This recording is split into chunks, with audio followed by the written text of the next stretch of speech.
天老师，这次 PTE 改革有什么影响呢？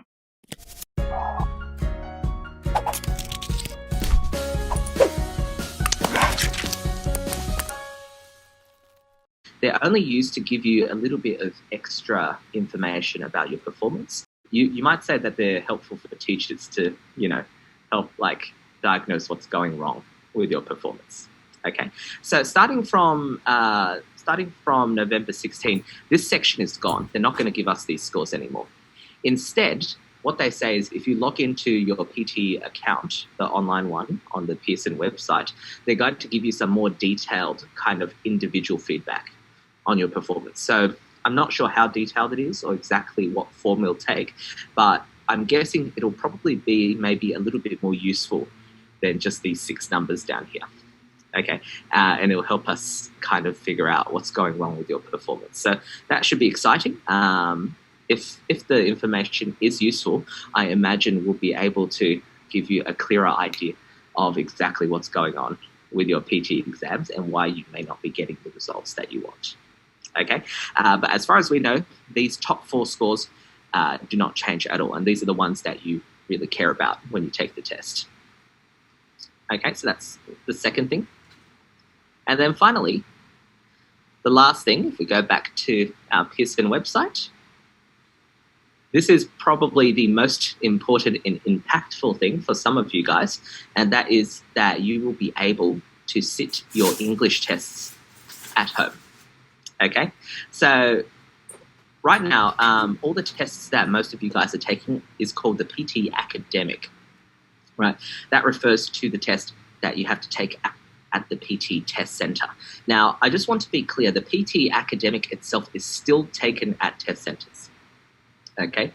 The PTE Academic Online is technically the same test, but a different version, which you will be taking at home online, right?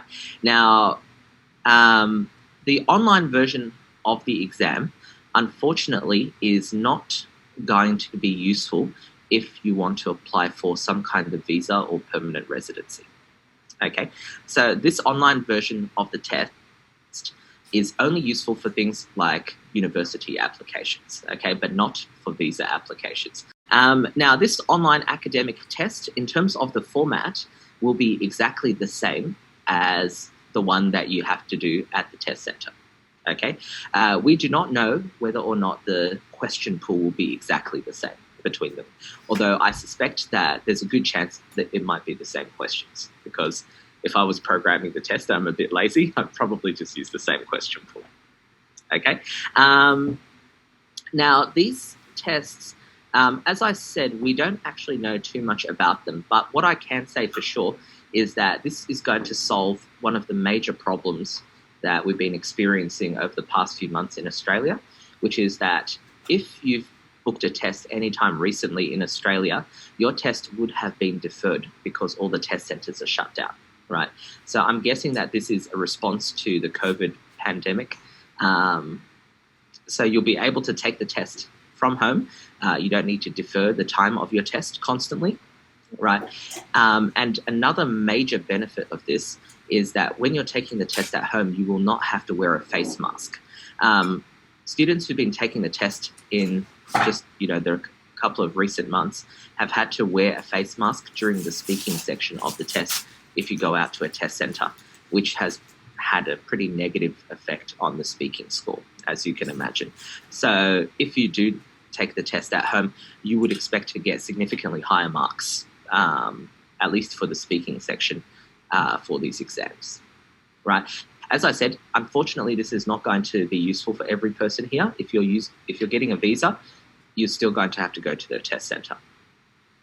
All right, so those are the main changes, just a quick summary. And if you want, you can watch the PT video here at the main Pearson website, where they can go into maybe a little bit extra detail. There's one last thing I'll just quickly mention here, which is that currently I've been recommending that all of you download the PT mock tests to do some practice, right? Which is called the scored practice test.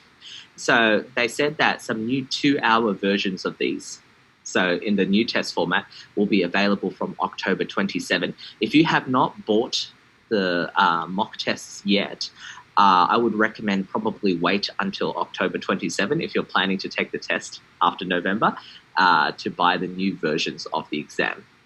Yeah, I don't know if you get a refund for the current ones over there, but it's probably a good idea just to wait for the new versions of the mock test if you're not in a rush to take your exam anytime soon. So that's quite a lot of information. Are there any questions that you guys would like to ask? Anything that you guys didn't understand from my explanation? Oh, hi, William. How you doing? Hi. OK， 所以大家刚刚都听到了，这是一个比较简短的。然后如果大家还有什么问题的话，今天晚上悉尼时间9点钟，国内时间7点钟的时候，我会做大概1个小时的一个直播，然后在我的视频号上，我会把这个新的政策我和威廉的解读再和大家讲一遍。大家看到的这个就是官方的是这么说的，然后威廉解释的就基本上是这个样子的。然后如果大家想知道更多我对这个就他这样改的，他为什么这么改，然后对我们有什么好处，有什么坏处，或者是他将来将会有什么变化，然后今天晚上9点钟的时候，我会在视频号上给大家做直播，也可以大家如果对这有什么问题的话，然后大家也可以在视频号上跟我互动，跟我连麦都可以的，好吧？那就先这样了。Yes. All right. So yeah, if you do have any questions, maybe right now you haven't thought of them or anything yet, please feel free to ask. Okay. So that's pretty much it. Not really too much more to say about this. As I said, it's happening in about 2 months from now, so you have plenty of time to make a decision and prepare for it. Yeah.